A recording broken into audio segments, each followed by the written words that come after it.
I'm here. You're here, and you're looking at me. My heart is overjoyed tonight to spend the evening with my family, my wife and children, my school district. Wonderful teachers, wonderful teachers. Thank you so much, teachers. Can we give our teachers another round of applause, the teachers in this room?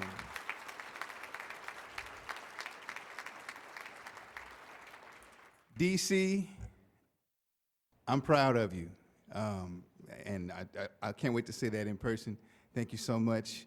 I'm going to get to it because I did write something. So, so good evening. It is truly an honor and a blessing to stand before you at this moment in a position that I never could have dreamed possible.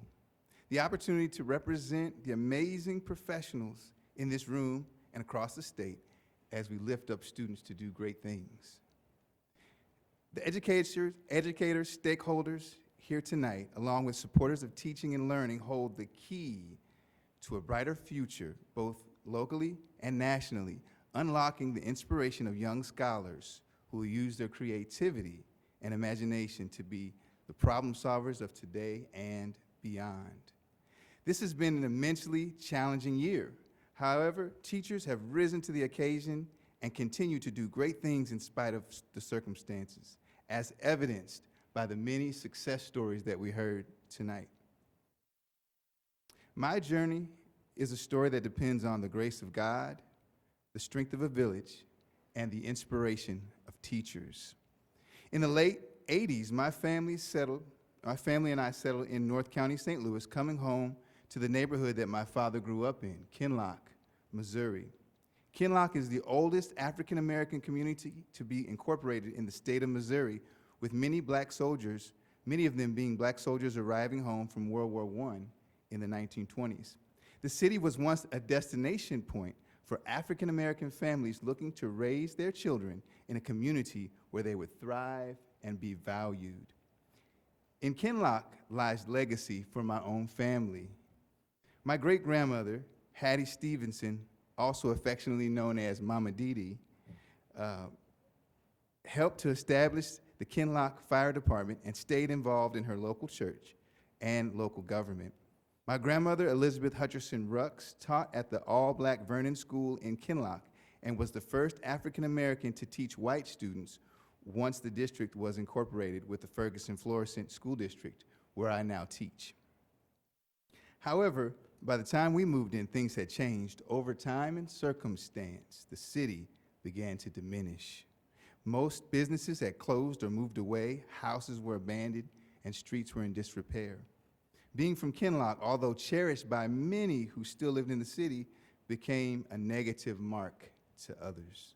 Today, the city is in need of restoration, love, and hope, like so many of our students. Teachers have the immense task of helping to inspire learners to see a vision for their future that considers the past, connects with their present, and hopes for their ultimate success. I was a light-skinned mixed kid with off-brand shoes and clothes that didn't always fit, skinny, awkward, and teased in school. My parents did their best to raise my siblings and I, 8 in total, but the saying is true: it takes a village to raise a child. For me, that village included my teachers, gifted guides who can shine a light on the path to potential for their students. I was bused from Kinloch to the far northern part of the school district as part of the desegregation program in my neighborhood. There was often a cultural stigma around being too smart or too studious in my neighborhood. During my 6th grade year at Commons Lane Elementary School, I had the privilege of being in a classroom with Mrs. Wright. She had a way of making me feel special and important despite the negativity I sometimes felt elsewhere. I remember the time I got in trouble in her class. Man, that wasn't often because my dad didn't play. Her disappointment was enough, though, to keep me on the right path because I knew that she really cared. She was a light for me. Teachers and educators were a consistent thread in the narrative of my success. I also remember my high school advisor, Dr. Jim Swearingen, All I wanted to do was graduate, and he insisted that I get the college preparatory certificate. And I also think about Dr. Bill Richardson, my college band director, and my first ever African American male teacher, who helped me to see past my inadequacies that I felt as an aspiring young teacher to a vision that I could be something great. That is the call of an educator, helping students to see the true potential that lies within. I would like to take a moment to give honor to both those who support educators and me personally as we do this preeminent work. Thank you to the organizations that stand with teachers in the work they do every day: NEA, MSTA, AFT.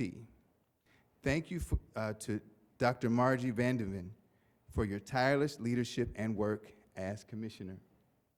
I would like to say thank you to Mr. Charlie Shields and the state and local boards of education for tough and fearless decisions that you have to make to serve our students. Thank you, legislators, administrators across the state. Thank you to Dr. Paul Katnick, Linda Dooling, and Curtis Terry for the work that you do with Educator Quality Program. Linda Dooling, I wish you all the best in your new journey.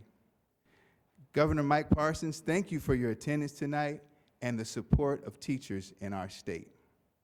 I would like to give a huge thank you and shout out to my new family, the Missouri State Teachers of the Year, DC, Misty, Darby, Beth, Shelley, and the list goes on. You've been so supportive and so loving toward me, and I appreciate you so much to the bottom of my heart. Thank you to the Regional Teachers of the Year and finalists. In hearing your stories and meeting some of you over these last few weeks, I'm impressed, and I am honored to stand among your ranks. Thank you to Mr. William Shaw and other community partners and sponsors whose generosity promotes and supports the Teacher of the Year program in our state. Thank you so much to the love and support that my family and I receive from our local church communities. Thank you, Jeff Aarons, for your encouragement and tireless reading of my essays. I would like to say thank you to the local community partners that I've had the privilege to work with: Strings Attached, Suzuki Harmony STL, St. Louis Classical Guitar, and Life Arts, among others. Thank you for the opportunities you give to our youth.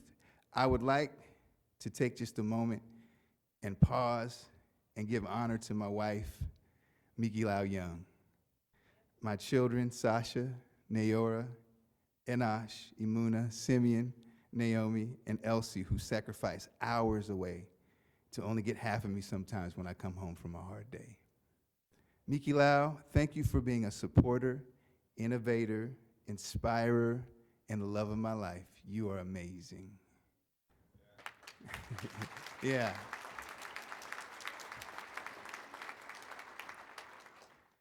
Thank you to my mother-in-law, Rose Baker, for your nonstop love and support and reminding our family to celebrate.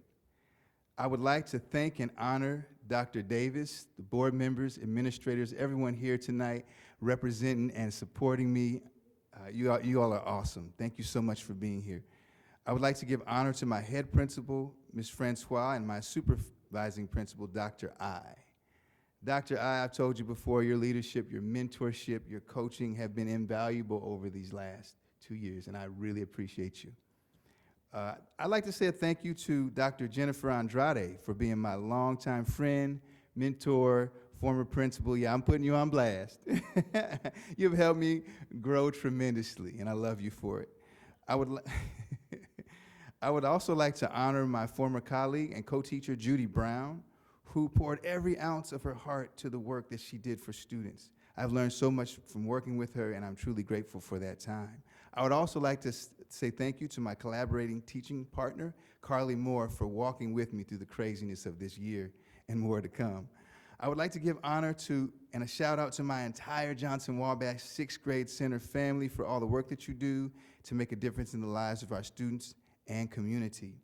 I would like to give honor to my mom and dad for being my first principal and superintendent, and for teaching me to be responsible, as well as my 7 siblings for your grace in being my first classroom.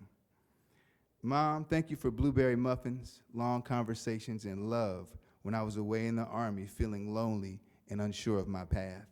Dad, thank you for being my first role model, music legend, and superhero. Thank you to every teacher, mentor, friend, and family member in my journey along the way. Thank you to my students. I learned so much from you. And I would like to give honor to you, all the professionals listening right now in each capacity that you serve our students. Truth be told, my original plan was not to become a teacher. And I got somebody in the audience right now who can tell you that truth too. I wanted to play music, make records, tour, and become famous, giving a shout out to my teachers when I got that Grammy Award. Fast forward several years though, and I was honored to hear recently a student in my class say that he wanted to be a teacher one day. It is important that we teach students to take their place in the broader community, to serve, to give back, with a motivation going deeper than just what they can do for themselves and extending to what they can do for others. Teachers, administrators, leaders, community partners, let us persevere, fight the good fight, and don't give up.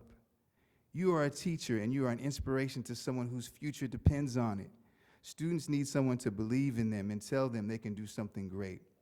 Whether teaching is in your official title or you're a part of an organization that supports teaching and learning, your work counts. Your work matters. I would like to close with some audience participation or some call and response. So please humor me, okay? My wife's grandmother, Elsie Blackshear, who lived to the age of 99, had a favorite saying. She would say, just keep on keeping on.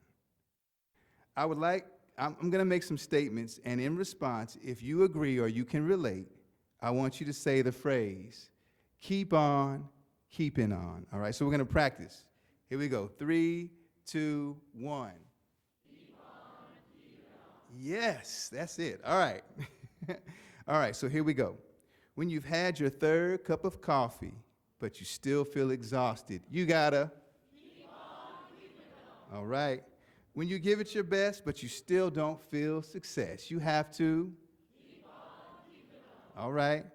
When you have that student that you feel like you just can't reach, you have to keep on keeping on. Yeah.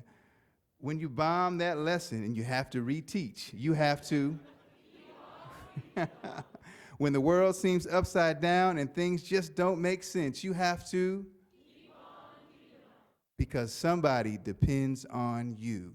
Thank you for being the village for our Missouri students, and have a wonderful rest of your school year. Thank you.